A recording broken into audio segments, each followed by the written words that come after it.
Umlisa amaphoyisa okhala izimathonsi ukuthi amaphoyisa amlisile akagculisekanga indlela amlise ngayo. Wena-ke awubuke le video khona uzazi ukuthi yini le abekade ekhala ngayo. Bafethu angishare lento le engivelela izolo. La I was pulled off by ama-members lawa ngoba niwabona nje South African Police Services. Angiphula off emgaqweni ngenxa yokuthi my permit wasn't visible kwimoto ebengihamba ngayo ngaleso sikhathi.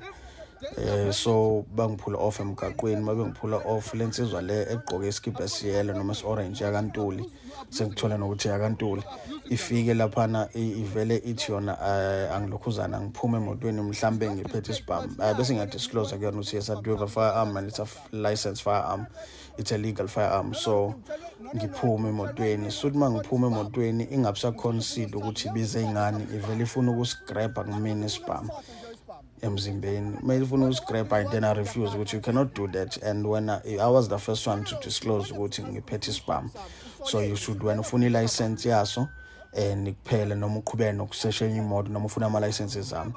Yethi igcine bengayifunanga ilicense yemoto, abayifunanga ilicense yesibhamu. Right-ke mayilokhuzana ibona sizwani ihambe emotweni lapha ibiza i-backup, maybe i-backup ifike kodwa sathi emotweni ngibona lezi insizwa ezisele ziyambona ukuthi umuntu lo uyaphaphalaza ayihambisani nalezi zinto nalento ayenzayo. Ayifike ke i-backup leyo, mayifika ayibe ngikhombe ngesibhamu, nizobuka nje la kwi-video ngithi ngichaze istory khomba ukuthi akekho ofisa ukungilalela. Bengidisarme, sathi bengidisarma nizobona nje la khona insizwa engikhombe ngesibhamu esikhulu laphana, ngathi hotel umfana obamncane madoda, ngikhombe ngesibhamu esikhulu, bengidisarme, sathi bengidisarma bese bengikhombe ngebhamu bonke ngathi nginempi. So bafethu ngiyafisa ukuthi lento ningibhekise kuyona, mhlambe ningigxeke la ningigxeka khona, ningiluleke la ningiluleke khona, mhlambe makufuna ukuthi ishareke le video mhlambe to the relevant people abangakwazi uku-address le matter, because I was really abused izolo with the feeling that even the law was abused or maybe practiced wrongly upon me. That's what I feel, but subject to be corrected if I'm wrong. So bafethu ngiyafisa ukuthi ningibonise mhlambe ne-video isabalale ifike nakubaphathi abakhulu omnumzana uCommissioner uNhlanhla Mkhwanazi.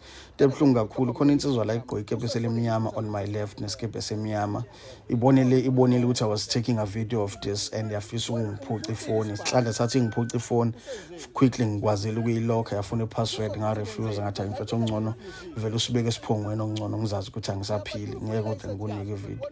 Bagcina besibuyisile kodwa nesibhamu nakhona ngesathi besibuyisa isibhamu bafunanga license yesibhamu, abafunanga driver's license, nemoto ayikazi yenziwe lutho ukuchecka mhlawumbe ukuthi intshontsho noma yini. I feel that I was abused and taken wrongly la.